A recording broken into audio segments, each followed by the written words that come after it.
जय हिंद। स्वागत है आपका अपने परिवार एमए गुरुकुल में। आज से हम तांडव शो आपके लिए शुरू कर रहे हैं, जिसमें हम बहुत कम समय में एक टॉपिक को कवर करने वाले हैं, यानी कि संपूर्ण रिवीजन के तौर पर ये आपका महत्वपूर्ण सेशन साबित होने जा रहा है। तो चलिए स्टार्ट करेंगे आज का टॉपिक बेहतरीन तरीके से आप सभी लोगों के साथ। अगर आपको सेशन पसंद आए तो ज़्यादा से ज़्यादा शेयर और लाइक, और अगर नहीं किया है सब्सक्राइब तो कर लेंगे चैनल को सब्सक्राइब। तो चलिए बात करेंगे आज का टॉपिक क्या रहेगा, वायसराय और प्रमुख घटनाएं। उनसे संबंधित क्या घटनाएं थी। सबसे पहले एक चीज मैं आपको बता दूं कि आपको पता है कि 1857 की जो क्रांति हुई थी, उस क्रांति के पश्चात जो भारत का गवर्नर जनरल था, जो गवर्नर जनरल हुआ करता था, उस गवर्नर जनरल को क्या बना दिया गया भाई, वायसराय बना दिया गया। क्या बना दिया गया, वायसराय बना दिया गया, यानी कि क्राउन का प्रतिनिधि यहां पर बना दिया गया। और ये क्राउन का प्रतिनिधि 1858 के एक्ट के द्वारा बनाया गया था। तो चलिए हम यहीं से शुरू करेंगे, आखिरकार पहला वायसराय कौन था और इसके जीवन में और इसके रहते हुए कौन कौन सी घटना यहां पर घटित हुई। तो पहला वायसराय हो जाता है कैनिंग। 1856 से लेकर के 62 तक इसका टाइम पीरियड मिलता है। 1857 का विद्रोह इसके टाइम पे हुआ था। विधवा पुनर्विवाह अधिनियम 1856 इसके टाइम पे आया था। 1857 में महालेखा परीक्षक का पद बना था। ईस्ट इंडिया कंपनी का उन्मूलन 1828 में कैनिंग के समय।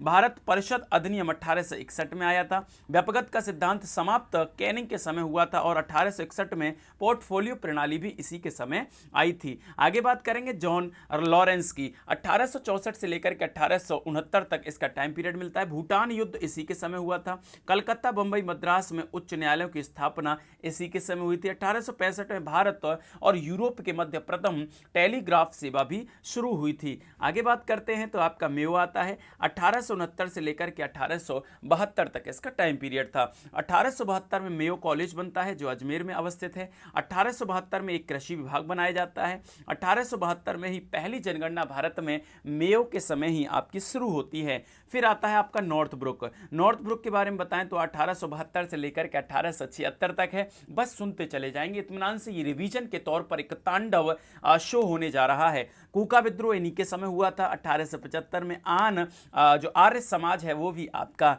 नॉर्थ ब्रुक के समय ही स्थापना हुई थी। आगे बात करेंगे तो लिटिन की बात कर लेते हैं। 1876 से लेकर के 1888 तक इसका टाइम पीरियड मिलता है। वर्नाकुलर प्रेस एक्ट 1878 में इसी के टाइम पर आया था। अगर मैं बात करूं यहां पर हथियार अधिनियम 1878 भी लिटिन के टाइम पे आता है। दूसरा अफगान युद्ध 1878 से 80 के मध्य में इसी के समय होता है। रानी विक्टोरिया ने कैसर हिंद की उपाधि भी इसी के समय पे ग्रहण की थी। अगर मैं बात करता हूं यहां पे अगले की भैया, तो रिपन वायसराय आता है 1880 से लेकर के 1884 के मध्य। नियमित दशकीय जनगणना जो थी आपकी 1881 में रिपन के टाइम पे ही शुरू हुई थी। वर्नाकुलर प्रेस एक्ट का निःसरण यानी कि यहां पर खत्म किया गया 1882 में रिपन के समय पर। प्रथम फैक्ट्री अधिनियम 1881 में रिपन के समय आया। स्थानीय स्वशासन का संकल्प भी 1882 में रिपन के समय ही लिया गया था। इलवर्ट बिल विवाद में इसने इस्तीफा दिया था रिपन ने। 1883 में ये होता है। श्वेत विद्रोह भी इसकी समय, और हंटर आयोग 1882 में इसी के समय आया था। आगे बात करेंगे आपसे डफरिन की। तो डफरिन 1884 से लेकर के 1888 तक रहता है। तीसरा बर्मा युद्ध इसी के समय होता है। भारतीय राष्ट्रीय कांग्रेस की स्थापना भी डफरिन के समय होती है और 1885 में। लैंसडाउन की बात करेंगे 1888 से 1894 तक रहता है। दूसरा फैक्ट्री अधिनियम लैंसडाउन के समय आया था। भारत परिषद अधिनियम 1892 इसके समय आया था। डूरंड आयोग भी इसी के समय बना था, जो अफगानिस्तान और भारत के मध्य रेखा का निर्धारण है। कर्जन की बात करेंगे 1899 में यह वायसराय बनकर के आता है, 1905 तक रहता है। भारतीय टंकन और पत्र अधिनियम इसी के समय आया पहली बार। उसके बाद सिंचाई आयोग 1901 में इसी के समय। पुलिस आयोग 1902 बना। विश्वविद्यालय आयोग 1902 में इसी के समय आया। विश्वविद्यालय अधिनियम 1904 में इसी के समय बना था। पुरातत्व विभाग अधिनियम 1904। बंगाल का विभाजन 1905 कर्जन के समय हुआ था। अगर मैं बात करूं मिंटो द्वितीय की, मिंटो द्वितीय 1905 से लेकर के 1910 तक रहता है। स्वदेशी आंदोलन 1905 से 11 तक इसी के मध्य में रहता है, चलता है। तो अगर मैं बात करूं मुस्लिम लीग की स्थापना 1906 मिंटो के समय होती है। कांग्रेस का सूरत विभाजन 1907 में मिंटो के समय होता है। मार्ले मिंटो सुधार 1909 में आता है और मिंटो को भारत में सांप्रदायिक निर्वाचन का जनक भी कहा जाता है।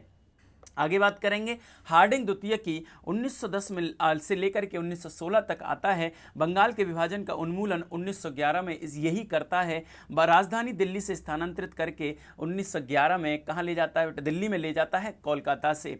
प्रथम विश्व युद्ध भी आपका हार्डिंग द्वितीय के समय हुआ था। हिंदू महाभारत की जो हिंदू महासभा है उसकी स्थापना 1915 में इसी के समय होती है। चैम्सफोर्ड आता है आगे। चैम्सफोर्ड का टाइम पीरियड 1916 से लेकर के 1921 तक रहता है। लखनऊ समझौता 1916 में होता है। चंपारण सत्याग्रह 1917 में होता है। मॉन्टेग्यू का अगस्त घोषणा है वो 1917 में होती है। भारत सरकार अधिनियम 1919 में आता है। रॉलेक्ट अधिनियम 1919 इसी के समय आता है। जलियांवाला नरसंहार भी 1919 में चैम्सफोर्ड के समय होता है। असहयोग और खिलाफत आंदोलन भी चैम्सफोर्ड के समय होते हैं। आगे आता है रीडिंग 1921 से लेकर के 1926 तक इसका टाइम पीरियड है। चौरा चौरी घटना आपकी 1922 में इसके समय। असहयोग आंदोलन वापस लिया इसी के समय। स्वराज पार्टी की स्थापना 1923 में रीडिंग के समय। काकोरी ट्रेन जो ट्रेन डकैती थी यानी कि षड्यंत्र था वो आपका रीडिंग के समय 1925 में।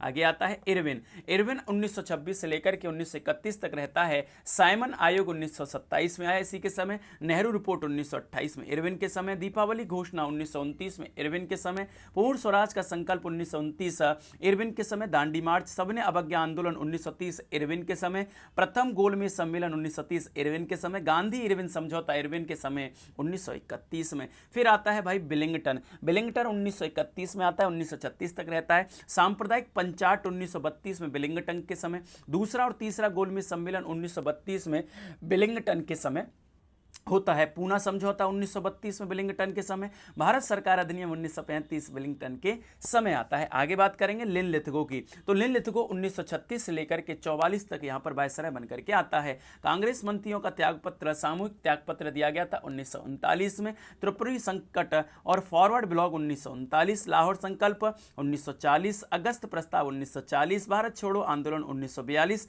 क्रिप्स मिशन आता है 1942 में और भारत छोड़ो आंदोलन 1942 में लिनलिथगो के समय आते हैं। आगे बात करते हैं बेवेल की। तो बेवेल 1944 से लेकर के 1947 तक भारत में वायसराय बनकर के आता है। बेवेल योजना और शिमला समझौता 1942 में इसी के समय। सीआर फॉर्मूला 1944 में बेवेल के समय। कैबिनेट मिशन 1946 में बेवेल के समय। डायरेक्ट एक्शन डे 1946 में बेवेल के समय। ब्रिटिश शासन का अंत 1947 में बेवेल के समय हुआ था। आगे आता है माउंटबेटन 47 यानी कि 1947 से लेकर के 1948 तक रहता है। 3 जून की योजना 1947। रेड क्लिफ आयोग 1947। भारत का स्वतंत्रता 15 अगस्त 1947। भारत का पहला गवर्नर जनरल, स्वतंत्र भारत का पहला गवर्नर जनरल माउंटबेटन हो जाता है। अंतिम वायसराय माउंटबेटन हो जाता है। लास्ट आते हैं भाई सी राजगोपालाचारी 1948 से लेकर के 1950 तक। स्वतंत्र भारत के पहले भारतीय गवर्नर जनरल कौन बनते हैं? सी राजगोपालाचारी। 1950 के बाद भारत में अंतिम गवर्नर जनरल के रूप में इस जो पद था फिर वायसराय का गवर्नर जनरल का भैया यहां पर समाप्त कर दिया गया।